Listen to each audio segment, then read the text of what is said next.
Hi friends, ഡിറക്സിൻ്റെ 11th and 12th episode, അതായത് last 2 episode വന്നിട്ടുണ്ട്. ഞാൻ എന്തുകൊണ്ടാണ് വീഡിയോ ഇടാത്തതെന്ന് കുറച്ച് പേരെങ്കിലും ചിന്തിക്കുന്നുണ്ടാവും. അവർക്ക് വേണ്ടിയിട്ടാണ് പറയുന്നത്. വീഡിയോസ് ഇടണമെങ്കിൽ മോട്ടിവേഷൻ വേണം. യൂട്യൂബിലെ വീഡിയോസ് ഇടാനുള്ള മോട്ടിവേഷൻ എന്ന് പറയുന്നത് വ്യൂസും സബ്സ്ക്രൈബേഴ്സും ആണ്. ഒരു മോട്ടിവേഷനും ഇല്ലാതെ ആർക്കും ഒന്നും ചെയ്യാൻ പറ്റത്തില്ല. ഞാൻ ഈ ചാനൽ തുടങ്ങിയത്, ഈ ചാനൽ എന്ന് പറഞ്ഞിട്ടുണ്ടെങ്കിൽ മൊത്തത്തിൽ ഞാനിങ്ങനെ വീഡിയോസ് ഇടാൻ തുടങ്ങിയിട്ടൊരു 3-4 കൊല്ലമായി. ആദ്യം ഒരു സ്ട്രൈറ്റ് ചാനൽ ക്ലച്ച് പിടിച്ചില്ല, പിന്നെ ഒരു 3-4 BL ചാനൽ ഉണ്ടായിരുന്നു. ഇപ്പോൾ വീണ്ടും 2 സ്ട്രൈറ്റ് ചാനലുണ്ട്. പക്ഷെ എല്ലാത്തിലും ഒന്ന് കഴിയുന്നതിന് മുന്നേ പ്രശ്നമൊന്നുമല്ല, എല്ലാത്തിനും ഒരുമിച്ച് തന്നെ പ്രശ്നം വരും. അങ്ങനെ പ്രശ്നത്തോട് പ്രശ്നങ്ങൾ മാത്രമേ വന്നിട്ടുള്ളൂ. ഇപ്പോഴും നമ്മുടെ ചാനൽ പ്രശ്നത്തിലാണുള്ളത്. മോട്ടിവേഷൻ വേണ്ടേ? ഇതിങ്ങനെ പ്രശ്നത്തിൽ കിടക്കുമ്പോൾ എങ്ങനെ വീഡിയോ ഇടാൻ തോന്നാനാ? ഒന്ന് കെട്ടിപ്പിടുത്തി എന്തെങ്കിലുമൊക്കെ എന്നാക്കുമ്പോഴേക്കും പ്രശ്നം വരും, പിന്നെ ഫുള്ള് താഴെ പോവും. പിന്നെ അടുത്തത് തുടക്കത്തിന്നേ കെട്ടിപ്പിടുത്തി കൊണ്ടുവരിക. വർഷങ്ങളായിട്ട് എന്നെ തന്നെ മൂവ് ചെയ്ത് മോട്ടിവേറ്റ് ചെയ്ത് ഞാൻ തന്നെ കൊണ്ടുപോയിക്കൊണ്ടിരുന്നു. പക്ഷെ ഒരു പരിധിക്ക് എപ്പോഴും എങ്ങനെയാ ഒരു കാര്യമില്ലാതെ മോട്ടിവേറ്റ് ചെയ്യുക? മനസ്സ് തളർന്നിട്ട് ഒന്ന് റെക്കോർഡ് ചെയ്യാൻ പോലും പറ്റുന്നില്ല എന്നുള്ളതാണ് സത്യം. എൻ്റെ കഷ്ടനഷ്ടങ്ങൾ പറഞ്ഞ് നിങ്ങളെ വെറുപ്പിക്കുന്നില്ല. നമുക്ക് വീഡിയോയിലേക്ക് പോവാം. സംഹി ആജിൻ്റെ വീട്ടിൽ തന്നെ വന്നിട്ട് അവളെ കത്തിയും കൊണ്ട് കുത്താൻ നോക്കിയതായിരുന്നു നമ്മൾ കഴിഞ്ഞ എപ്പിസോഡിൻ്റെ ലാസ്റ്റ് കണ്ടത്. ആജിൻ്റെ അടുത്ത് പ്രതികാരം തീർക്കാൻ വേണ്ടിയിട്ട് ആജിൻ്റെ സുന്ദരമായ മുഖത്ത് ഒരു മുറിപ്പാട് ഉണ്ടാവണമെന്ന് വിചാരിച്ച് അവള് മുഖം കീറാനൊക്കെ നോക്കിയിട്ടുണ്ടായിരുന്നു. പക്ഷെ അവസാനം അതേ കത്തി വെച്ച് മുഖം കീറിയത് സംഹിയുടെയാണ്. സംഹി അവിടെ കിടന്ന് കരയുന്നുണ്ട്. ആജിനവിടെ ഇരുന്ന് ചിരിച്ച് അവസാനം അങ്ങനെ കിടക്കുന്നുണ്ട്. ഇതൊക്കെ കണ്ടുകൊണ്ട് മൂണ് നിൽക്കുന്നുണ്ടായിരുന്നല്ലോ. അവൻ്റെ വൈഫാണല്ലോ ഇമ്പോർട്ടൻറ്റ്. അവളെ വന്ന് നോക്കുന്നുണ്ട്. ആജിനെ മടിയിലേക്ക് എടുത്ത് വെച്ച് അവളെ എടുത്തോണ്ട് റൂമിൽ പോകുന്നുണ്ട്. കുറച്ച് കഴിഞ്ഞ് നമ്മൾ കാണുന്നത് ആജിൻ ബെഡിൽ കിടക്കുമ്പം അങ്ങോട്ടേക്ക് യൂൻജുൻ വരുന്നതാണ്. അവളെ മടിയിലേക്ക് കിടത്തി നെറ്റിയിൽ ഒരു കിസ് കൊടുക്കുന്നുണ്ട്. യൂൻജുൻ മൂണിന്റെ വീട്ടിൽ വന്ന് അവളെ കാണുക, അല്ലെങ്കിൽ അവള് വേറൊരു സ്ഥലത്ത് പോവാന്നൊക്കെ ഉള്ളത് പോസിബിൾ ആണോ എന്ന് നമുക്കറിയത്തില്ല. പക്ഷേ സ്വപ്നമായിരിക്കുമോ അല്ലെങ്കിൽ ഇല്യൂഷൻ ആണോ എന്നുള്ള രീതിക്കൊന്നും കാണിക്കുന്നില്ല. ന്യൂസിൽ ഇത് തന്നെയാണ് പറയുന്നത്. ഇത്രയും വലിയ ബിസിനസ്മാന്റെ ഭാര്യയും പോരാ തന്നെ വലിയൊരു ആക്ട്രസ് ആയിട്ടുള്ള ആജിനെ വീട്ടിൽ വന്ന് അവരുടെ പഴയ ക്ലാസ്, അതും ഭയങ്കര ഫാൻ ആയിട്ടുള്ള ഒരു ക്ലാസ്മേറ്റ് വന്ന് ഉപദ്രവിച്ചു എന്നൊക്കെയാണ് ന്യൂസിൽ വരുന്നത്. അതും സംഹിക്ക് സിസോഫ്രേനിയ എന്ന് പറയുന്ന ഒരു രോഗമുണ്ട് എന്നൊക്കെ. ഈ ഒരു ന്യൂസൊക്കെ കാണുന്ന ജയ്ക്ക് നല്ല രീതിക്ക് തന്നെ ദേഷ്യം വരുന്നുണ്ട്. മൂന്ന് ആജിനെ വിളിച്ച് അവള് സിനിമയിൽ അഭിനയിച്ചുകൊണ്ടിരിക്കുകയാണല്ലോ, അതിന്റെ ഷെഡ്യൂള് മാറ്റിയിട്ടുണ്ടെന്നും അതേപോലെ സംഹിക്ക് മെന്റൽ ഇഷ്യൂ ഉള്ളതുകൊണ്ട് ഒരു സൈക്കാട്രിക് ഹോസ്പിറ്റലിൽ കൊണ്ടുപോയിട്ടുണ്ട് എന്നും പറയുന്നുണ്ട്. ആജിനും ഹാപ്പി. നീ ഉള്ളത് എനിക്കൊരു വലിയ റിലീഫ് ആണെന്ന് പറയുമ്പം അത് കേൾക്കുന്ന മൂന്നും ഹാപ്പി. കോള് കട്ട് ചെയ്തിട്ട് അവൾ എന്നെ ശരിക്കും മിസ് ചെയ്യുന്നുണ്ട് എന്നാ തോന്നിയെന്ന് പറഞ്ഞാൽ അതിലേ പോകുന്നുണ്ട്. ജയ് ന്യൂസിലൂടെ ഈ ഒരു കാര്യങ്ങളൊക്കെ അറിഞ്ഞിട്ടുണ്ടായിരുന്നല്ലോ. അതുകൊണ്ട് അവന്റെ കൂടെ വർക്ക് ചെയ്യുന്ന അങ്കിളിന്റെ അടുത്ത് ഡീറ്റെയിൽസ് ഒക്കെ കളക്ട് ചെയ്യാൻ പറഞ്ഞിട്ടുണ്ടായിരുന്നു. ഇപ്പൊ സംഹി ഒരു മെന്റൽ ഹോസ്പിറ്റലിലാണ് ും അതേ ഹോസ്പിറ്റലിലായിരുന്നു മൂണിന്റെ എക്സ് വൈഫ് ഉണ്ടായിരുന്നത് എന്നും. പക്ഷെ എക്സ് വൈഫിനെ കുറെ കാലമായിട്ട് മിസ്സിംഗ് ആണ്, ഒരു ഡീറ്റെയിൽസ് ഇല്ല എന്നുള്ള കാര്യങ്ങളൊക്കെയാണ് മനസ്സിലാവുന്നത്. പിന്നെ കുറച്ച് CCTV ദൃശ്യങ്ങൾ കൊണ്ട് കൊടുക്കുന്നുണ്ട് സംശയാസ്പദമായിട്ടുള്ളത്. അത് മാത്രമല്ല, ലെനേന്റെ കസിൻ ആയിട്ടുള്ള റിപ്പോർട്ടർ ഉണ്ടല്ലോ, പുള്ളിക്കാരൻ ചെറുതായിട്ട് സംഹിന്റെ ആജിന്റെയും കാര്യത്തെ കുറിച്ച് സംസാരിച്ചിട്ടുണ്ടായിരുന്നു യൂട്യൂബില്. സംഹി ആജിനെ കുറിച്ച് മോശമായിട്ട് പറഞ്ഞിട്ടുണ്ടായിരുന്നല്ലോ ഒരു വ്ളോഗില്. അതിനെക്കുറിച്ചുള്ള ഡീറ്റെയിൽസ് ഒക്കെ പറയുന്നുണ്ട്. അതിനുശേഷം റിപ്പോർട്ടറും മിസ്സിംഗ് ആണ്. കൂടുതലായി അന്വേഷിക്കുമ്പോഴാണ് മനസ്സിലാവുന്നത് മൂണിന്റെ എക്സ് വൈഫ് ഉണ്ടായിരുന്ന ആ ഒരു ഹോസ്പിറ്റൽ ഉണ്ടല്ലോ, ഹയമി ഹോസ്പിറ്റൽ എന്നാണ് ആ ഹോസ്പിറ്റലിന്റെ പേര്. ഒരു മെയിൻ ഷെയർ ഹോൾഡർ ആണ് മൂണ്. ആ അങ്കിള് കുറച്ച് CCTV ദൃശ്യങ്ങളും കൊടുത്തിട്ടുണ്ടായിരുന്നല്ലോ. അതില് ജയനെ അടിച്ച സ്ട്രേഞ്ചർ ഉണ്ടല്ലോ, നമ്മുടെ മൂണിന്റെ ആളുടെ ഫോട്ടോ കിട്ടുന്നുണ്ട്. CCTV ഫുട്ടേജ് കിട്ടുന്നുണ്ട്. യൂൻജൻ കഴിഞ്ഞ എപ്പിസോഡിൽ എപ്പോഴോ അവന്റെ അമ്മേന്റെ കൂടെ താമസിക്കാൻ വേണ്ടി വന്നിട്ടുണ്ടായിരുന്നു. ഇപ്പൊ അവർ രണ്ടും കൂടി ഇരുന്ന് സംസാരിച്ച് ഭക്ഷണമൊക്കെ കഴിക്കുന്നു. ഭയങ്കര കാഷ്വലായിട്ട് ചിരിച്ചൊക്കെ സംസാരിക്കുന്നുണ്ട്. അത് കഴിഞ്ഞ് അമ്മേന്റെ കൂടെ ഷോപ്പിങ്ങിന് പോകുന്നുണ്ട്. അമ്മ 2 ബാഗ് എടുത്തിട്ട് ഇതിലേതാ നല്ലതെന്ന് ചോദിക്കുമ്പം രണ്ടും കൊള്ളാന്നേ യൂൻജുൻ. എനിക്ക് വയ്യ, ഇതിലിപ്പോ ഏതാ എടുക്കാന്നൊക്കെ പറഞ്ഞ അമ്മ അവിടെ ഷോ ഇളക്കിക്കൊണ്ടിരിക്കുമ്പം ഇവനാണെങ്കിൽ അത് രണ്ടും മേടിച്ചു കൊടുക്കുന്നുണ്ട്. അമ്മയ്ക്കും സന്തോഷം. അങ്ങനെ അവർ രണ്ടും പുറത്തേക്ക് ഇരുന്ന സമയത്താണ് യൂൻജുൻ ഒരു റൈറ്ററും കൂടിയാണല്ലോ, അതുകൊണ്ട് അവന്റെ ഒരു ഫാൻ വന്നിട്ട് അവനെ റെക്കഗ്നൈസ് ചെയ്ത് അവന്റെ അടുത്ത് സംസാരിക്കുന്നത്. പുള്ളി കുറച്ച് ആർട്ടിക്കിളൊക്കെ എഴുതുന്ന കൂട്ടത്തിലാണ്. അവന്റെ അടുത്ത് കുറച്ച് സംസാരിക്കണം എന്ന് പറയുമ്പം അമ്മ നൈസായിട്ട് അവരുടെ പോകുന്നുണ്ട്. യൂൻജുൻ ഒരു ബുക്ക് എഴുതിയിട്ടുണ്ടായിരുന്നു. അവൻ പൊതുവെ എഴുതാറുള്ളത് ആജിനെ കുറിച്ചാണല്ലോ, അതിലും അങ്ങനെ തന്നെയാണ് ഉള്ളത്. അപ്പൊ ഈ വന്ന ആൾക്കറിയേണ്ടത് ആ കഥ റിയൽ സ്റ്റോറീനെ ബേസ് ചെയ്ത് എടുത്തതാണോ എന്നാണ്. സംഹി ഇപ്പൊ ആജിനെ ഉപദ്രവിച്ചായിരുന്നല്ലോ, ആ ഒരു കാര്യം കൂടെ റിലേറ്റ് ചെയ്തിട്ടാണ് ചോദിക്കുന്നത്. ഈ പുള്ളിക്കാരൻ ഇങ്ങനെ ചോദിക്കുമ്പോഴാണ് അങ്ങനെ ഒരു സംഭവം നടന്നു എന്ന് തന്നെ യൂൻജിന് മനസ്സിലാവുന്നത്. ആകെപ്പാടെ ഷോക്കായി പോകുന്നുണ്ട്. തൽക്കാലം ഇയാളെ റിപ്പോർട്ടർ എന്ന് പറയാം. അത് ട്രൂ സ്റ്റോറി ആണെങ്കിൽ അതിനെക്കുറിച്ച് കൂടുതലായിട്ട് അറിയാൻ വേണ്ടിയിട്ടും അതിനെക്കുറിച്ച് എഴുതാൻ വേണ്ടിയിട്ടുമാണ് ആള് വന്നിട്ടുള്ളത്. അത് കംപ്ലീറ്റ്ലി ഫിക്ഷണൽ ആയിട്ടുള്ള ഒരു സ്റ്റോറിയാണ്. അത് ഫുൾ എൻ്റെ ഇമാജിനേഷൻ മാത്രമാണ്, അല്ലാതെ ട്രൂ സ്റ്റോറി ഒന്നും അല്ലാന്നും പറഞ്ഞ് ഇവനെ ഒന്നും പറയാതെ പറഞ്ഞു പോകുന്നുണ്ട്. ആ കോൺവെർസേഷൻ കംപ്ലീറ്റ് ആക്കുന്നതും കൂടി ഇല്ല. ആസിനെ കുറിച്ച് എന്തെങ്കിലും അറിയണമെങ്കിൽ ആരുടെ അടുത്ത് ചോദിക്കണം? ജയന്റെ അടുത്ത്. അതുകൊണ്ട് നേരെ വിളിച്ച് ചോദിക്കുന്നുണ്ട് ആദിനെന്താ പറ്റിയതെന്ന്. ഇവനാണെങ്കിൽ ഇപ്പൊ കുറച്ചായിട്ട് ആദിനെ കുറിച്ച് ഒരു കെയറും ഇല്ല. ഇപ്പൊ പെട്ടെന്ന് ഇങ്ങനെ വരാനും മാത്രം നിനക്ക് എന്താ ഉണ്ടായെന്ന് പറഞ്ഞാൽ നന്നായിട്ട് ചൂടാവുന്നുണ്ട്. ഇനിയിപ്പോ നിനക്ക് അത്രയ്ക്ക് അറിയണമെന്നുണ്ടെങ്കിൽ സ്വന്തമായിട്ട് അങ്ങ് നോക്കിക്കോന്ന് പറഞ്ഞ് കട്ട് ചെയ്യുന്നു. 100 കണക്കിന് ആർട്ടിക്കിൾസ് ഉണ്ട്. അവള് സോഷ്യോപാത്താണ് എന്നൊക്കെ പറഞ്ഞിട്ട് ഒരുപാട് ന്യൂസ്. അവള് മാനിപ്പുലേറ്റീവ് ആണ്, അവൾക്ക് ആരുടെയും കാര്യത്തിൽ കെയർ ഇല്ല എന്നൊക്കെ പറഞ്ഞിട്ട് സത്യമായിട്ടുള്ള കാര്യങ്ങളാണ്, പക്ഷെ അങ്ങനെ എഴുതി വെച്ചിട്ടുണ്ട്. ഇതൊക്കെ കാണുന്ന ആജനാകപ്പാടെ ടെൻഷനായിട്ട് ഹാളിലേക്ക് വരുമ്പം അവിടെയുള്ള സർവൻസും ഇവളെ കുറിച്ചാണ് ഒരുമാതിരി മോശമായിട്ട് സംസാരിക്കുന്നത്. അവളുടെ തോന്നലാണോ എന്നറിയത്തില്ല. ഇനി എത്ര പേരെ കൊന്നിട്ടുണ്ടാവും, എത്ര പേരെ കുത്തിയിട്ടുണ്ടാവും, അങ്ങനെയൊക്കെയുള്ള ഒരുമാതിരി മോശമായിട്ട് ഇവളെ നോക്കി കളിയാക്കുന്നതിനെ കൂട്ട് ചിരിയും. എന്നിട്ട് അതിലെ ഒരു പെണ്ണെ കത്തിയെടുത്ത് ഇവളെ ഒരുമാതിരി കുത്താൻ വരുന്നതൊക്കെയാണ് തോന്നുന്നത്. ആകെപ്പാടെ പേടിച്ച് ബേക്കോട്ടേക്ക് പോകുമ്പം ഇവളെ നല്ല തലവേദനയാണെന്ന് പറഞ്ഞ് ചൂട് ചായ എടുത്തിട്ട് വരാൻ പറഞ്ഞിട്ടുണ്ടായിരുന്നു. അതുകൊണ്ട് വന്ന സീനിയർ സർവൻ ലേഡീന്റെ ട്രേയിലേക്കാണ് പോയി തട്ടുന്നത്. അപ്പോഴാണ് അവക്ക് കുറച്ച് ബോധം വരുന്നത്. സർവൻസിന്റെ അടുത്തേക്ക് നോക്കുമ്പം അവരവരുടെ പണി ചെയ്തുകൊണ്ടിരിക്കുകയാണ്. ചായന്റെ ഗ്ലാസ് കുടിച്ചവള് ഡ്രിങ്ക്സിന്റെ ഗ്ലാസ് താഴെ വെക്കുന്നതായിട്ടാണ് പിന്നെ നമ്മൾ കാണുന്നത്. ആ ആർട്ടിക്കിൾസ് ഒക്കെ കാരണം ഒരുപാട് കുടിച്ചിട്ടുണ്ട്. മൊത്തത്തിൽ വെക്സ് ആയ ഒരു അവസ്ഥയാണ്. ഞാൻ ഡ്രിങ്ക്സ് മാത്രമേ കുടിച്ചിട്ടുള്ളൂ എന്ന് തന്നോട് എന്നെ പറഞ്ഞ് പുറത്തേക്ക് ഇരുന്ന സമയത്ത് ടേബിളിന്റെ അവിടെ എല്ലാ സാധനങ്ങളും ചെതറി കിടക്കുന്നു. അതവിടുത്തെ സർവൻസ് എടുത്ത് വെച്ചോണ്ടിരിക്കുകയാണ്. ഒന്നും മനസ്സിലാവാതെ മുന്നോട്ടേക്ക് നോക്കുമ്പം അവിടെയൊക്കെ ഓരോ സാധനങ്ങൾ തട്ടിമറിച്ചിട്ടേക്ക് നടക്കാനുള്ളത്. സീനിയർ സർവന്റിന്റെ അടുത്ത് ഇതെന്താ ഇവിടെയും കിച്ചണൊക്കെ ഇങ്ങനെ കിടക്കുന്നേന്ന് ചോദിക്കുന്നേന് അവളാണ് ഇതൊക്കെ ചെയ്തത് എന്ന് ഓർമ്മയില്ലേന്ന് ചോദിക്കുമ്പോഴാണ് എന്താ നടന്നേന്ന് അവൾക്ക് ശരിക്കും ഓർമ്മ വരുന്നത്. നേരത്തെ സർവൻ ലേഡി ചൂടുള്ള ചായ കൊടുത്തായിരുന്നല്ലോ. അവിടെ സർവൻസ് അവളെ കുറിച്ച് കുറ്റം പറയുന്നതായിട്ട് അവളെ കേട്ടിട്ടുണ്ടായിരുന്നു. ഇല്യൂഷനാണിത്, എന്നാലും കേട്ടായിരുന്നല്ലോ. അതുകൊണ്ട് തന്നെ ഇവൾ ആ ചായ എടുത്ത് അവരുടെ മേത്തേക്ക് ഒഴിച്ച് അവിടെയുള്ള സാധനങ്ങളൊക്കെ തട്ടി മറിച്ചിട്ട് മൂണിന്റെ സ്റ്റഡി റൂം ഉണ്ടല്ലോ, അങ്ങോട്ടേക്ക് പോകരുത് എന്ന് പറഞ്ഞ വലിയൊരു പൂട്ടൊക്കെ ഇട്ട് വെച്ചിട്ടുണ്ടായിരുന്നല്ലോ. ദേഷ്യത്തിൽ പോയിട്ട് ആ പൂട്ടം പൊട്ടിച്ച് അകത്തേക്കും കയറി പോകുന്നുണ്ട്. നേരെ മേലെ പോയി നോക്കുമ്പം അവിടെ ഒരു റൂമില് ഫുള്ള് മൂണിന്റെ എക്സ് വൈഫും കൂടിയുള്ള ഒരുപാട് ഫോട്ടോസ് ആണുള്ളത്. അവരുടെ മാരേജ് ഫോട്ടോസ് അടക്കം. അതൊക്കെ കാണുന്നവർക്ക് എക്സ് വൈഫ് അവിടെ ഉള്ളതായിട്ടും എക്സ് വൈഫിന് ഭ്രാന്തായിട്ടാണ് ഹോസ്പിറ്റലിൽ കൊണ്ടുവിട്ടത് എന്നും അവർക്ക് ഹാൻഡിൽ ചെയ്യാൻ പറ്റാത്തൊരു ലൈഫ് കൊടുത്തുകൊണ്ടാണ് അങ്ങനെ ആയിപ്പോയത് എന്നൊക്കെ മൂണൊരു ദിവസം പറഞ്ഞിട്ടുണ്ടായിരുന്നല്ലോ. അതൊക്കെ ഓർക്കുന്ന ആജിന് അവിടെ ശരിക്കും മൂണിന്റെ എക്സ് വൈഫ് ഉള്ളതായിട്ടും ഇവളെ നോക്കി ഒരുമാതിരി ചിരിക്കുന്നതായിട്ടൊക്കെ ഫീൽ ചെയ്യുന്നുണ്ട്. ആജിനൊരു സൈക്കോ കണക്ക് ചിരിച്ചുകൊണ്ടിരിക്കുമ്പോഴാണ് അങ്ങോട്ടേക്ക് ബാക്കി സർവൻസും ആ സീനിയർ ലേഡിയൊക്കെ വരുന്നത്. നടന്ന ഇത്രയും കാര്യങ്ങള് അവക്ക് ശരിക്കും സ്ട്രെസ്സില് മറന്നു തന്നെ പോയിട്ടുണ്ടായിരുന്നു. എല്ലാം മറന്നുപോയോന്ന് സീനിയർ ലേഡി ഇപ്പൊ ചോദിച്ചതുകൊണ്ടാണ് അവക്ക് ഓർമ്മ വന്നത്. ഇതൊക്കെ ആലോചിച്ച് നിൽക്കുന്ന സമയം നിങ്ങൾ ശരിക്കും ഓക്കെ ആണോ, ഹോസ്പിറ്റൽ എൻ്റെ കൂടെ വരുന്നോന്ന് സീനിയർ ലേഡി ചോദിക്കുന്നേന് ഇവളെ ശരിക്കും പ്രാന്തിനെ കണക്ക് എനിക്ക് പ്രാന്താണോന്നാണോ നിങ്ങളെ വിചാരം ചോദിക്കുന്നേന് ഇവളുടെ ആക്രോശമായിട്ടുള്ള ഫേസ് കണ്ടിട്ട് അവരും പേടിച്ചു പോകുന്നുണ്ട്. അപ്പോഴാണ് ഇവളെ പെട്ടെന്ന് എല്ലാം മാറ്റിയിട്ട് ഞാൻ ഒരുപാട് കുടിച്ചിട്ടുണ്ട്, അതുകൊണ്ടാണ് കുറച്ച് കാര്യങ്ങളൊക്കെ മറന്നുപോയത്, അല്ലാതെ വേറൊന്നുമില്ല, എനിക്ക് ഹോസ്പിറ്റലിൽ പോകേണ്ട കാര്യമേ ഇല്ല. കാരണം ഒരിക്കലും ഞാൻ ഭ്രാന്തിയാവാൻ പോകുന്നില്ല, ഞാൻ ആ ലേഡീനെ പോലെ അല്ല. അതുകൊണ്ട് ഇനി ഹോസ്പിറ്റലിൻ്റെ ആരും മെൻഷൻ ചെയ്യരുത് എന്ന് ഒരുമാതിരി സൈക്കോനെ പോലെ പറഞ്ഞിട്ട് ലാസ്റ്റ് മൂണിനോട് ഞാൻ കുറെ കുടിച്ചത് കൊണ്ട് ചെയ്തതാന്ന് മാത്രം പറഞ്ഞാൽ മതി എന്നും പറഞ്ഞിട്ടാണ് പോകുന്നത്. ഇവളെ ചിരിച്ചുകൊണ്ട് സ്വീറ്റ് ആയിട്ടൊക്കെ പറഞ്ഞിട്ടാണ് പോകുന്നതെങ്കിലും പുള്ളിക്കാരി ഒരു നിമിഷം കൊണ്ട് ഒരു സൈക്കോനെ തന്നെ കണ്ടു കഴിഞ്ഞു. ജീവനെ കൈപ്പിടിച്ചുകൊണ്ടാണ് പാവം നിൽക്കുന്നത്. പിന്നെയും പോയിട്ട് ഒരുപാട് കുടിക്കുന്നുണ്ട്. അതിൻ്റെ ഇടയ്ക്ക് ഒരു കോളൊക്കെ വരുന്നുണ്ട്. പക്ഷെ അത് അറിയാനുള്ളതോ അല്ലെങ്കിൽ എടുക്കാനുള്ളതായിട്ടുള്ള മാനസിക നില പോലല്ല, അത്രത്തോളം കുടിച്ചിട്ടുണ്ട്. അത് കഴിഞ്ഞിട്ട് ഷൂട്ടിംഗ് ഒക്കെ നടക്കുന്നുണ്ട്. എന്തോ ഇവളുടെ ജീവിതത്തിന് വേണ്ടി തന്നെ ഉണ്ടാക്കിയ ഡയലോഗ്സ് നടക്കുന്നുണ്ട്. ഷൂട്ടിംഗ് ഒക്കെ കഴിഞ്ഞ് പോകുമ്പോഴുണ്ട് അവിടെ ജയ് ഇവളെ വിളിക്കുന്നു. എന്തിനാ നീ ഇങ്ങോട്ടേക്ക് വന്നേന്ന് ചോദിക്കുന്നതിന് നിങ്ങളാണ് ബോസ് എൻ്റെ അടുത്ത് സംസാരിക്കണം എന്ന് പറഞ്ഞത്, എൻ്റെ അടുത്ത് ഇങ്ങോട്ട് വരാൻ പറഞ്ഞത് നിങ്ങളാണ്. അവക്ക് അങ്ങനെ ഒരു ഓർമ്മയില്ല. ഇവളൊരു ചർച്ചിലെ കന്യാസ്ത്രീ ആയിട്ടാണ് അഭിനയിക്കുന്നത്. സോ ആ ഒരു സ്ഥലത്ത് തന്നെ പോയിട്ട് സംസാരിക്കുന്നുണ്ട്.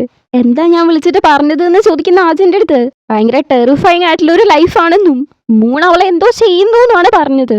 അതിനെക്കുറിച്ച് സംസാരിക്കണം എന്ന് പറഞ്ഞിട്ടാണ് വിളിച്ചു വരുത്തിയത്. പക്ഷെ അവൾക്ക് അങ്ങനെ ഒരു സംഭവം നടന്നതായിട്ട് ഒരു തുള്ളി ഓർമ്മയില്ല.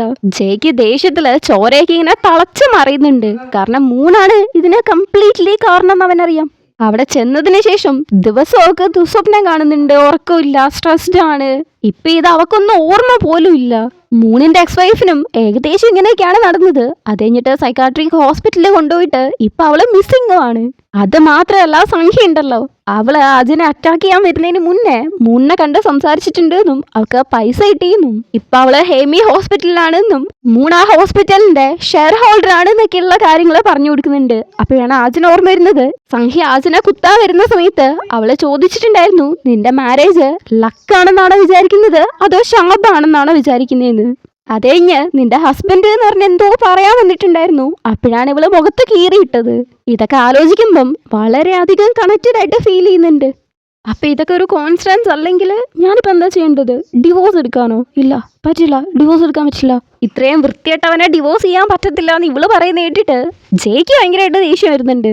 ഞാനിപ്പോ അവനുമായിട്ട് ഡിവോഴ്സ് ആയിട്ടുണ്ടെങ്കിൽ ഞാനിപ്പോ പടുത്തുയർത്തി എല്ലാം പോവും. ഇത്രയും ഞാൻ കഷ്ടപ്പെട്ടിട്ട്. ഇല്ല, പറ്റില്ല. ഞാൻ എത്ര സഫർ ചെയ്തിട്ടാണെന്നറിയോ ഇങ്ങനെ എത്തിയത്? ഇല്ല, എനിക്ക് പറ്റത്തില്ല. എന്തുകൊണ്ട് എപ്പോഴും എന്തിനാ ഞാൻ തന്നെ എപ്പോഴും സഫർ ചെയ്യുന്നത്? സമ്മതിക്കത്തില്ല എന്നൊക്കെ ഒരുമാതിരി പ്രാന്ത് ഓടിച്ച് കണക്ക് പറഞ്ഞ് കരഞ്ഞ് അടിച്ച് എന്തൊക്കെയൊക്കെയോ കാണിക്കുന്നുണ്ട്. അവളെ ആ കോലത്തിൽ കാണുന്ന ജയ്ക്ക് അത്രത്തോളം വിഷമാവുന്നുണ്ട്. അവനും കൂടി ഇരുന്ന് കരയുവാണ്. എനിക്കൊരു നോർമൽ ലൈഫ് മാത്രമാണ് വേണ്ടത്. എനിക്കിപ്പോൾ ഉള്ളതൊക്കെ എനിക്ക് കാത്തു സൂക്ഷിക്കണം. ഒന്നും എനിക്ക് നഷ്ടപ്പെടുത്താൻ പറ്റൂല. അവൻ എപ്പോഴത്തെയും പോലെ അവക്ക് വാക്ക് കൊടുക്കുന്നുണ്ട്, അവൾ എന്ത് പറയുന്നോ അത് ചെയ്യാന്ന്. ഇതൊക്കെ കഴിഞ്ഞ് വീട്ടിലൂടെ നടക്കുന്ന സമയത്ത് പെട്ടെന്നാണ് ബേക്കിലുള്ള ലൈറ്റ്സ് ഓഫ് ആവുന്നത്. എന്താ സംഭവം എന്ന് തിരിഞ്ഞു നോക്കുമ്പം ഇവളുടെ മേത്തേക്ക് ഒരുപാട് ഫ്ലാഷ് ലൈറ്റ് അടിക്കുന്നതൊക്കെ ഫീൽ ചെയ്യുന്നു. അതും മിന്നി. മെന്റലി വളരെ ഡിസ്റ്റർബ് ആയിട്ട് ബാത്റൂമിലെ കണ്ണാടിയെല്ലാം അടിച്ചു ഒളിച്ച് അവളുടെ കൈയൊക്കെ മുറിഞ്ഞ് അവിടെ ഇവിടെയെല്ലാം ചോര അലറി വിളിച്ച് താഴെ വീഴുന്ന ആജിൻ നോക്കുമ്പം അവിടെ ആ കരണ്ട് പോയ ഭാഗത്ത് മൂൺ നിൽക്കുന്നതാണ് അവളെ കാണുന്നത്. ഇത്രയും നേരം അവിടെ ഉണ്ടായിരുന്നോന്ന് അറിയത്തില്ല. എന്തായാലും അവള് വീണതിന് ശേഷം അവിടെ വന്ന് നോക്കുമ്പോൾ ഫുള്ള് സാധനങ്ങൾ അടിച്ച് ഒളിച്ച് താഴെയിട്ട് അതിൻ്റെ ഇടയിലെ കടക്കുന്നതാണ് കാണുന്നത്. ഇവള് എണീറ്റിട്ട് നോക്കുമ്പം അവനെ കാണുന്നുണ്ട്. ഇവനെ ഒരുമാതിരി സ്ട്രേഞ്ച് ആയിട്ട് നോക്കിക്കൊണ്ടിരിക്കുകയാണ്. ഭാര്യ ഇങ്ങനെയൊക്കെ ചെയ്യുന്ന കണ്ടിട്ടൊന്ന് പതറി വന്ന് എടുത്ത് നോക്കുക, ഒന്നുമില്ല, വെറുതെ അവിടെ വന്നിട്ട് നോക്കി നിൽക്കുവാണ്. അത് കഴിഞ്ഞിട്ട് അവളെ സോഫയിൽ എടുത്തിട്ട് ഒരുപാട് മുറിഞ്ഞിട്ടുണ്ട്. മുഖത്ത് കയ്യിലെന്നൊക്കെ പറഞ്ഞ് ഒരുപാട് മുറിഞ്ഞ പാടുണ്ട്. എല്ലായിടത്തും മരുന്നും ബാൻഡേജും ഒക്കെ വെച്ചു കൊടുത്ത് നീ ആ സ്റ്റഡി റൂമിൽ ചെയ്തേക്കെ പോട്ടെ, അതൊരു കാര്യമേ എല്ലാം നിൽക്കാം. പക്ഷെ നീ നിന്റെ കയ്യിൽ തന്നെ എന്താ ചെയ്തു വെച്ചിരിക്കുന്നത്? നീ ഇത്രയും കുടിക്കുന്നേ ഞാൻ കണ്ടിട്ടില്ല. എന്താ നിനക്ക് പറ്റിയത്? എന്തെങ്കിലും നിന്നെ ബോധർ ചെയ്യുന്നുണ്ടോ? സംഖ്യന്റെ കാര്യത്തിലാണോ പിന്നെയും പേടിക്കുന്നത്? അല്ലെന്ന് ആജിൻ, അതല്ലെങ്കിൽ നമ്മൾ ഒരുമിച്ച് ജീവിക്കുന്നത് നിനക്ക് അൺഹാപ്പി ആയിട്ട് തോന്നുന്നുണ്ടോ? അവൾ ഒരുമാതിരി അവനെ നോക്കുക മാത്രമേ ഉള്ളൂ. അത് ചോദിക്കാനുള്ള കാരണം, അങ്ങനെയാണെങ്കിൽ എൻ്റെ ഹൃദയം പൂർണ്ണമായിട്ടും പൊട്ടിപ്പോകും. എനിക്ക് നിന്നെ അത്രയ്ക്ക് ഇഷ്ടമാണ്. അതുകൊണ്ടാണ് നിന്റെ ഓരോ കാര്യത്തിനും നീ എന്നെ ഡിപ്പെൻഡ് ചെയ്യണമെന്ന് ഞാൻ വിചാരിക്കുന്നത്. ഓൾറെഡി ഒരുപാട് ഡിപ്പെൻഡ് ചെയ്യുന്നുണ്ട്. ഇനിയും ഡിപ്പെൻഡ് ചെയ്തിട്ടുണ്ടെങ്കിൽ കംപ്ലീറ്റ്ലി നിങ്ങളിൽ ഡിപ്പെൻഡ് ചെയ്യുന്ന പോലെ ആയി പോകുന്നു അവള്. അവനില്ലാതെ പിന്നെ ഒന്നും ചെയ്യാൻ പറ്റാത്ത അവസ്ഥയായി പോകുന്നു. ഞാനില്ലാതെ നിനക്ക് ജീവിക്കാൻ പറ്റില്ല എന്നുള്ളൊരവസ്ഥയാണെങ്കിൽ ഞാൻ ഹാപ്പി ആയിരിക്കും. അതൊക്കെ പോട്ടെ, നിനക്ക് നാളെ ഷൂട്ടുണ്ടല്ലോ, പോകാൻ പറ്റുമോ? നിന്നെക്കുറിച്ച് ഞാൻ ശരിക്കും വറീഡാണ്. വല്ല ഹെർബൽ ടോണിക്കും തരാൻ നോക്കട്ടെ എന്നൊക്കെ ഭയങ്കര കൺസേൺഡ് ആയിട്ട് ചോദിക്കുന്നുണ്ട്. എന്നിട്ട് ഇവളുടെ അവസ്ഥ കണ്ടിട്ട് സഹിക്കാൻ പറ്റുന്നില്ല. അതുകൊണ്ട് നാളെ രാവിലെയും വൈകുന്നേരവും ഷൂട്ടിന് അവൻ തന്നെ വന്ന് കൂട്ടിക്കൊള്ളാന്നും പറയുന്നുണ്ട്. എന്നിട്ട് കയ്യിലെ ബാൻഡേജ് ഒക്കെ ഒട്ടിച്ചു കൊടുത്ത് അത്ര സൂക്ഷ്മതയോടെ ഊതിയൊക്കെ കൊടുക്കുന്നുണ്ട്. ആജിന്റെ കാര്യത്തിൽ ഇപ്പൊ എന്തെങ്കിലുമൊക്കെ ചെയ്യണമല്ലോ. അതുകൊണ്ട് ജയ് യൂഞ്ചിനെ വിളിച്ചു വരുത്തുന്നുണ്ട്.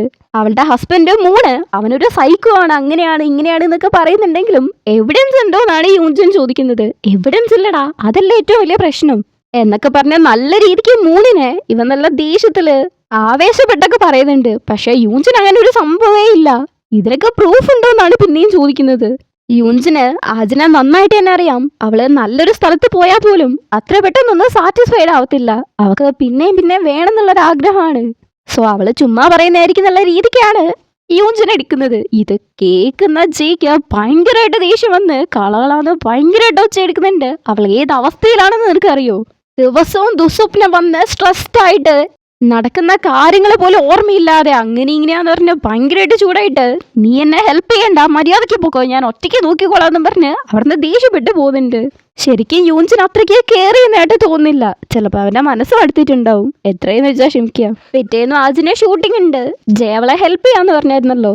അതും ആലോചിച്ചിരിക്കുമ്പോഴാണ് പുതിയ സ്ക്രിപ്റ്റ് കൊണ്ടു കൊടുക്കുന്നത് ലാസ്റ്റ് മിനിറ്റിൽ ചേഞ്ച് ചെയ്തത്. അത് കണ്ടതും ദേഷ്യം വന്ന് ഡയറക്ടറോട് വന്ന് ചോദിക്കുമ്പം അതറിയത്തില്ല, ലാസ്റ്റ് മിനിറ്റ് എന്തോ ചേഞ്ച് ആയതാണെന്ന് പറയുന്നു. ഇവക്ക് വേറെ പ്രത്യേകിച്ച് ഒന്നും ചെയ്യാനുമില്ല. അവിടെ നോക്കുമ്പം ബേസ്ബോളില് ബ്ലഡ് ആക്കിക്കൊണ്ടിരിക്കുകയാണ്. അവിടുന്ന് അവളുടെ അച്ഛൻ വരുന്നതായിട്ട് അവൾക്ക് ഫീൽ ചെയ്യുന്നു. അതും ചിരിച്ചോണ്ട്, നിനക്ക് സുഖമാണോ? ഒരുപാടായല്ലോ കണ്ടിട്ട്, നീ ഒരുപാട് വളർന്നു പോയി, നിന്നെ ഒരുപാട് മിസ് ചെയ്തു എന്നിട്ട് എപ്പോഴത്തെയും പോലെ ഒരു സൈക്കോ ചിരിയും. കാണുന്ന നമുക്കേ പേടിയാവും. അവളാണ് പുള്ളിക്കാരനെ കൊന്നത്, അവക്ക് എങ്ങനെ ഉണ്ടാവും? ആകെപ്പാടെ കണ്ണൊക്കെ നിറഞ്ഞ് ഒരുമാതിരി നിൽക്കുന്ന കണ്ടിട്ട് ഡയറക്ടർ നീ ഓക്കെ ആണോ എന്ന് ചോദിക്കുമ്പം ഇല്ല കുഴപ്പമൊന്നുമില്ല എന്നും പറഞ്ഞ് അവിടുത്തെ പോകുന്നുണ്ട്. പക്ഷെ ആ സ്ക്രിപ്റ്റ് അവളെ വല്ലാതെ ഹോണ്ട് ചെയ്യുന്നുണ്ട്. ടേക്ക് പോകുമ്പോൾ അവളെ കൊണ്ട് ചെയ്യാനേ പറ്റുന്നില്ല. 2-3 പ്രാവശ്യം നോക്കുന്നുണ്ടെങ്കിലും പറ്റുന്നേ ഇല്ല. കാരണം അവൾ ഒരാളെ ആ ബേസ്ബോൾ ബാറ്റ് വെച്ച് അടിക്കുന്നതായിട്ടാണ് സീന്. ഇതേ സംഭവം വെച്ചിട്ടാണല്ലോ അച്ഛനെ കൊന്നത്. അതുകൊണ്ട് അവളെ കൊണ്ട് പറ്റുന്നേ ഇല്ല. ഡയറക്ടർക്കും ഭ്രാന്ത് പിടിക്കുന്നുണ്ട്. അത്രയും ചെയ്തിട്ട് അവളെ കൊണ്ട് അടിക്കാൻ മാത്രം പറ്റുന്നില്ല. ഒരു ബ്രേക്ക് എടുത്തിട്ട് വരാം, അപ്പോഴേക്കും എല്ലാം ശരിയാവുമെന്നും പറഞ്ഞ് പുറത്തു പോയിട്ട് ഓരോ സിഗരറ്റ് വലിച്ച് എന്നെ കൊണ്ട് പറ്റും എന്ന് അവളുടെ അടുത്ത് തന്നെ പറഞ്ഞ് ഒരുവിധം സെറ്റായിട്ട് പിന്നെ വരുന്നുണ്ട്. ഇപ്രാവശ്യം വൃത്തിക്ക് ചെയ്യുന്നുണ്ട്, അയാളെ നന്നായിട്ട് തന്നെ അടിക്കുന്നുണ്ട്, എല്ലാം സെറ്റാണ്. പക്ഷെ ആ സമയത്താണ് അവക്ക് ആ പേഴ്സണെ അച്ഛൻ തന്നെയായിട്ട് ഫീൽ ചെയ്യുന്നത്. അത് കണ്ടത് നല്ല ദേഷ്യത്തില് പാട്ടേന്ന് അടിക്കുന്നുണ്ട്, ഭയങ്കരമായിട്ട് അടിക്കുന്നു. ഓരോ സ്റ്റേജ് കഴിയുമ്പം ഡയറക്ടർക്ക് ഓക്കെ ആയിട്ട് കട്ട് പറയുന്നുണ്ട്. പക്ഷെ അവളെ കൊണ്ട് നിയന്ത്രിക്കാനേ പറ്റുന്നില്ല. ഇവൻ അവളെ കേൾക്കുന്നുണ്ടോ എന്നുള്ളത് എന്നെ സംശയമാണ്. ഭയങ്കരമായിട്ട് അടിച്ച് ഭ്രാന്തിനെ പോലെ നിൽക്കുന്നതും കാര്യം കൈവിട്ടെന്ന് മനസ്സിലാക്കിയിട്ട് ഡയറക്ടറാണ് ആൾക്കാരെ വിട്ട് അവളെ പിടിച്ച് മാറ്റുന്നത്. പുള്ളിക്കാരനാണെങ്കിൽ നന്നായിട്ട് തന്നെ അടി പറ്റിയിട്ടുണ്ട്. ഇവളൊരുമാതിരി ഭ്രാന്തിനെ പോലെ നിൽക്കുന്നതും ഇതൊക്കെ കണ്ടുകൊണ്ട് അവിടെ മോണ് നിൽക്കുന്നുണ്ട്. അവനൊരുമാതിരി സൈക്കോനെ കണക്ക് ചിരിച്ചോണ്ടാണ് നിൽക്കുന്നത്. അല്ലേലേ വെറുതെ അവനെ അവളെ ഇട്ട് ടോർച്ചർ ചെയ്തുകൊണ്ടിരിക്കുകയാണ്. ഇതവനാ ചെയ്തേന്ന് നമുക്ക് കണ്ടുപിടിക്കാൻ അത്ര സമയമൊന്നും വേണ്ടല്ലോ. ഡയറക്ടറെ കട്ട് പറഞ്ഞിട്ടും ഇവൾ ആക്രോശം തീരാതെ ഭ്രാന്തിനെ പോലെ ഒരു സൈക്കോനെ പോലെയൊക്കെ ഒരാളായിട്ട് അടിച്ചിട്ട് അയാൾ ഒരുമാതിരി വയ്യാതായിട്ടുണ്ടെങ്കിൽ എത്രത്തോളം വലിയ ന്യൂസ് ആവും. ഡയറക്ടറെ വിളിച്ച് സഡൻ ആയിട്ട് ലാസ്റ്റ് മിനിറ്റിൽ എന്തുകൊണ്ടാണ് ആ ഒരു സ്ക്രിപ്റ്റ് ചേഞ്ച് ആക്കിയെന്ന് ചോദിക്കുന്നതിന് അവരുടെ പ്രൊഡക്ഷൻ കമ്പനി ആയിട്ടുള്ള സാറ്റേൺ ആണത് പറഞ്ഞത് എന്നാണ് പറയുന്നത്. അതായത് നമ്മുടെ മൂണിന്റെ കമ്പനി. നല്ല ദേഷ്യത്തില് മൂണിനെ കാണാൻ വേണ്ടി വരുന്നുണ്ട്. അവൻ സ്വിമ്മിംഗ് പൂളിലാണ് ഉള്ളത്. ഞാൻ എക്സ്പെക്ട് ചെയ്തതിനെക്കാട്ടും നേരത്തെ നീ വന്നൂന്ന്. എന്തിനാ സ്ക്രിപ്റ്റ് മാറ്റിയെന്ന് ചോദിക്കുന്നതിന് നീ എൻ്റെ മേലെ ഡിപ്പെൻഡ് ചെയ്യണമെന്ന് ഞാൻ നിന്റെ അടുത്ത് ഓൾറെഡി പറഞ്ഞില്ലായിരുന്നോ? പക്ഷെ കണ്ടിട്ട് നിനക്ക് അങ്ങനെയുള്ളൊരു ഇന്റൻഷൻ ഉള്ളതായിട്ട് എനിക്ക് തോന്നിയില്ല. അപ്പോൾ നിന്നെ ഒരു കോർണറിലേക്ക് അങ്ങ് തള്ളി മാറ്റിയിട്ടുണ്ടെങ്കിൽ നീ വീണ്ടും എൻ്റെ അടുത്തേക്ക് വരുമല്ലോ. പക്ഷെ ആ ആർട്ടിക്കിൾസ് കുറച്ച് കൂടുതൽ സോഫ്റ്റ് ആയിപ്പോയി എന്ന് ഫീൽ ചെയ്യുന്നു. പക്ഷെ അപ്പോഴാണ് ആജിന് മനസ്സിലാവുന്നത് അതിന് പിന്നിലും അവനാണെന്ന്. എന്തിനാ എന്നോട് ഇത് ചെയ്തേന്നുള്ള ആജിന്റെ ചോദ്യത്തിന് നിനക്ക് വേണ്ട എല്ലാം ഞാൻ തന്നു, ഇനി നിനക്ക് എന്നെ എന്റർടൈൻ ചെയ്യാനുള്ള നേരമാണ്. പക്ഷെ നോക്ക്, നിനക്കൊരു നന്ദിയുമില്ല. ഇപ്പൊ തന്നെ ആർട്ടിക്കിൾ എടുക്കുമെന്ന് ആജൻ പറയുന്നതിന് ഞാൻ ആർട്ടിക്കിൾ എടുക്കുവാണെങ്കിൽ നീ ഞാൻ പറയുന്നതായിട്ട് നല്ല കുട്ടിയായിട്ടിരുന്നോളൂ, എന്ത് പറഞ്ഞാലും അനുസരിച്ചോളൂ. അതെന്തിനാ ഞാൻ ചെയ്യുന്നേന്ന് ആജിൻ. കാരണം എനിക്ക് നിന്നെ വേണമെന്ന് ഞാൻ തീരുമാനിച്ചതാണ്. എൻ്റെ എക്സ് വൈഫിനും ഞാൻ ഏറ്റവും ബെസ്റ്റ് ആയിട്ടുള്ള കാര്യങ്ങളൊക്കെയാണ് ചെയ്തു കൊടുത്തത്. പക്ഷെ പെട്ടെന്ന് തന്നെ അവള് ബ്രോക്കായി പോയി. പക്ഷെ നീ കുറച്ച് വ്യത്യസ്തമാണ്. നീ നിന്റേതായ കാര്യത്തിൽ പിടിച്ചു നിൽക്കാൻ നോക്കി. അപ്പം എനിക്ക് ഉറപ്പാണ് നീ എന്നെ എൻ്റർടൈൻ ചെയ്യും. അതുകൊണ്ടാണ് നീ ഒരു പദ്ധതിക്ക് ആയിട്ടുള്ള കണ്ടീഷനുള്ളപ്പം ഞാൻ നിന്നെ തിരഞ്ഞെടുത്തത്. ആജിനുള്ള ദേഷ്യം വന്ന് പച്ചയ്ക്ക് തെറി വിളിക്കുമ്പം അവൻ ചിരിച്ചുകൊണ്ട് നിനക്കിത് അൺഫെയർ ആയിട്ട് തോന്നുന്നുണ്ടെങ്കിൽ ഇതൊരു പണിഷ്മെൻ്റ് ആയിട്ട് എടുത്തോ. പണിഷ്മെന്റോന്ന് ഇവള് സംശയത്തിൽ ചോദിക്കുമ്പം നീ തന്നെയല്ലേ പറഞ്ഞത് എന്ന് അവൻ. അപ്പോഴാണ് നമ്മളെ കാണിക്കുന്നത് ഇവള് സഹീന്റെ മുഖം മുറിച്ചതിന് ശേഷം കടക്കയിൽ കിടക്കുന്ന സമയത്ത് യൂഞ്ചൻ വന്നതായിട്ട് കണ്ടായിരുന്നല്ലോ, അത് മൂണായിരുന്നു. ഇതെന്റെ പണിഷ്മെന്റ് ആണെന്നാ തോന്നിയെന്ന് അവള് യൂഞ്ചന്റെ അടുത്ത് പറഞ്ഞിട്ടുണ്ടായിരുന്നു. പക്ഷെ യൂഞ്ചനായിട്ടുണ്ടായിരുന്നത് അവനാണല്ലോ. എന്തുകൊണ്ട് അങ്ങനെ പറഞ്ഞതെന്ന് ചോദിക്കുന്നതിന് അവളുടെ അമ്മ മരിക്കാൻ കടന്ന സമയത്ത് രക്ഷിക്കാൻ പറഞ്ഞിട്ട് ഞാൻ ഹെൽപ്പ് ചെയ്തില്ല, അതുകൊണ്ട് എനിക്ക് കിട്ടിയ പണിഷ്മെന്റ് ആണെന്ന് പറഞ്ഞിട്ടുണ്ടായിരുന്നു. അത് കേട്ട് അവന് ഭയങ്കര സന്തോഷം. അതൊക്കെ കഴിഞ്ഞിട്ടാണ് അവള് ചോദിക്കുന്നത് യൂഞ്ചൻ അവളെ കാണാൻ വേണ്ടിയിട്ട് വരത്തില്ലല്ലോ ആ ഒരു കാര്യം. ഇതൊക്കെ ഒരു സ്വപ്നാണോ എന്ന് അവൾ എന്നെ ചോദിച്ചിട്ടുണ്ടായിരുന്നു. അവൾ എന്നെ അരമയക്കത്തിലായിരുന്നു ഉണ്ടായിരുന്നത്. അതേ സ്വപ്നാണെന്ന് പറഞ്ഞ് ഇവനൊരു മാതിരി സൈക്കോനെ കണക്ക് ചിരിച്ചിട്ടുണ്ടായിരുന്നു. ഇപ്പൊ അത് ഓർത്തിട്ട് നിനക്കിപ്പോൾ ഓർമ്മ വന്നോന്നും ചോദിച്ച് അതിനപ്പുറം സൈക്കോ ആയിട്ട് ചിരിച്ചുകൊണ്ടിരിക്കുവാണ്. അതൊക്കെ നിനക്ക് വേണ്ടി തിരിച്ചു വരാണെന്ന് നിനക്ക് തോന്നുന്നുണ്ടോ? നോക്ക്, നിന്നെ തകർക്കാൻ വലിയ പാടൊന്നുമില്ല. ഏത് നിമിഷവും നിന്റെ പാസ്റ്റ് പുറത്തു വന്നേക്കാം. ഞാൻ നിനക്ക് തന്നതെല്ലാം നഷ്ടപ്പെടണ്ടെന്നുണ്ടെങ്കിൽ, നിന്റെ ടോപ്പ് ആയിട്ടുള്ള സ്ഥാനം നഷ്ടപ്പെടണ്ടെന്നുണ്ടെങ്കിൽ എന്താണ് ചെയ്യേണ്ടത് എന്ന് നിനക്ക് തന്നെ അറിയാം ആജിൻ. നീ സ്മാർട്ടാണ് എന്നും പറഞ്ഞ് അവളെ നേരെ വെള്ളത്തിലേക്ക് തള്ളി വിട്ടിട്ട് അവൻ ഉടന്നു പോവാണ്. വെള്ളവും അവക്ക് ട്രോമയാണല്ലോ, യൂഞ്ചന്റെ അമ്മേന്റെ വക. അതും ആലോചിച്ച് അവിടെ പേടിച്ചിട്ടാണ് അവർ നിന്ന് എണീറ്റ് നിൽക്കുന്നത്. അവൾ അവിടെ അലറി വിളിക്കുമ്പം ഇവിടെ മൂണ് യൂഞ്ചനെ വിളിച്ച് എൻ്റെ വൈഫ് തീരെ ഓക്കെയല്ല, ഒന്ന് അവളെ വന്ന് നോക്കാവോ, കുറച്ചേരം കമ്പനി കൊടുക്കാൻ, ഞാൻ വർക്ക് കഴിഞ്ഞിട്ട് ഒരുപാട് ടയേർഡാണ് എന്നൊക്കെ പറയുന്നതും ഇവൻ ആദ്യം ഇവന്റെ നമ്പർ എവിടെ നിന്നാ കിട്ടിയെന്ന് പോലും മനസ്സിലാവുന്നില്ല.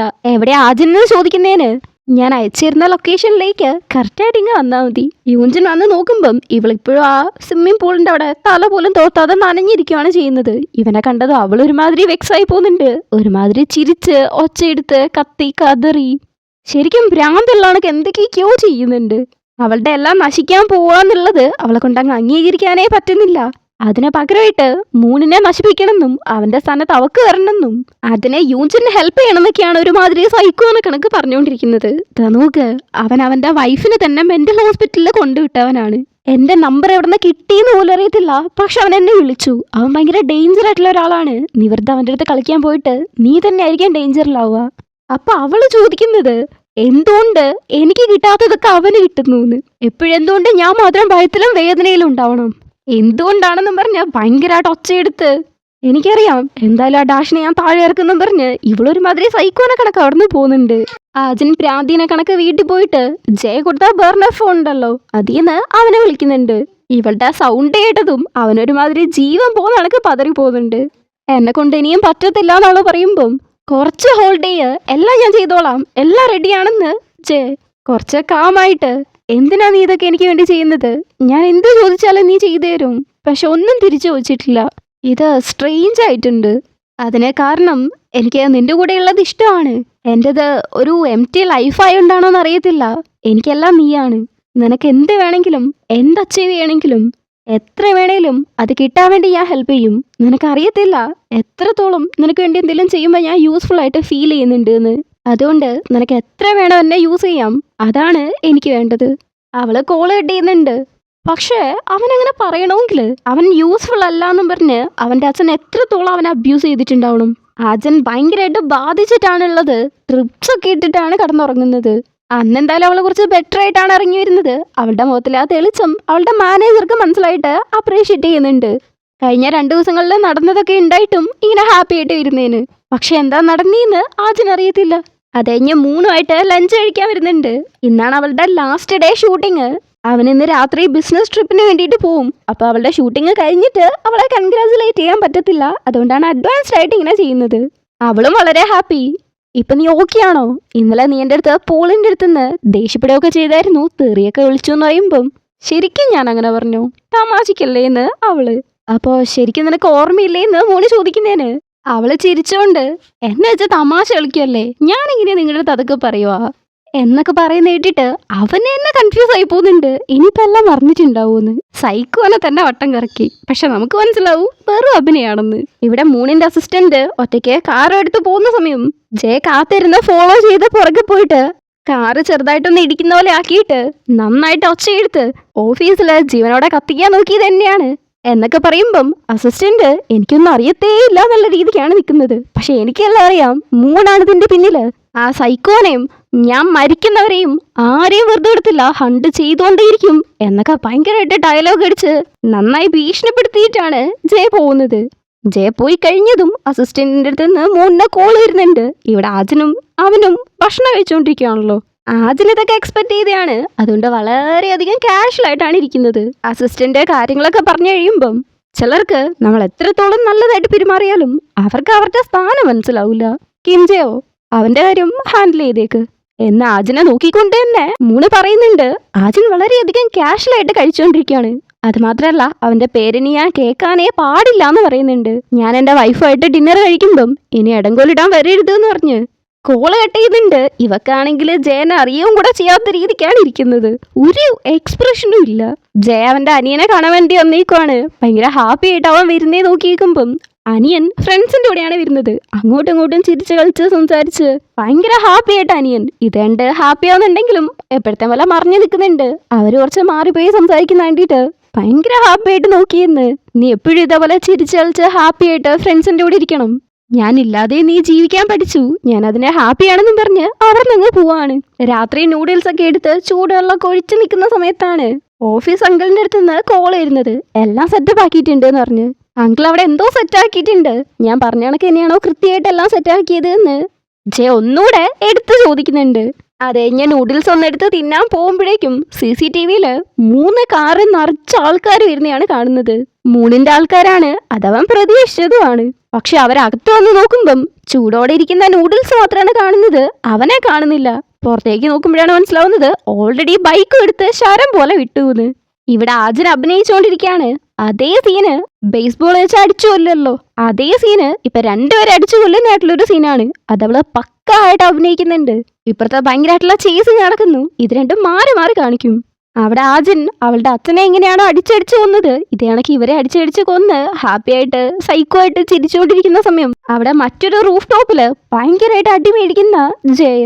ഒരുവിധമൊക്കെ അടിക്കുന്നുണ്ടെങ്കിലും അത്രയും പേരുണ്ട്, എത്ര നേരം അവനെ കൊണ്ട് പിടിച്ചു നിൽക്കാൻ പറ്റും? ഭയങ്കരമായിട്ട് അടി മേടിച്ച ജയനെ അത്രയും വലിയ ബിൽഡിങ്ങിൽ നിന്ന് ആ റൂഫ് ടോപ്പിൽ നിന്ന് അവരെ താഴേക്ക് എടുത്തിടുന്നതും ഇവിടെ ഇപ്പത്ത് ആജൻ സൂപ്പറായിട്ട് അഭിനയിച്ച് കരഞ്ഞുകൊണ്ടിരിക്കുവാണ്. അവക്ക് അഭിനയിച്ചു കഴിഞ്ഞു, കയ്യടി കിട്ടുവാണ്. ഇങ്ങനെയാണ് എപ്പിസോഡ് കഴിയുന്നത്. അത്രയും വലിയ ബിൽഡിങ്ങിൽ നിന്നാണ് ജയ വീണത്. ഇതിൽ കൂടുതൽ എന്താ നടന്നതെന്ന് അടുത്ത എപ്പിസോഡിൽ നോക്കാം.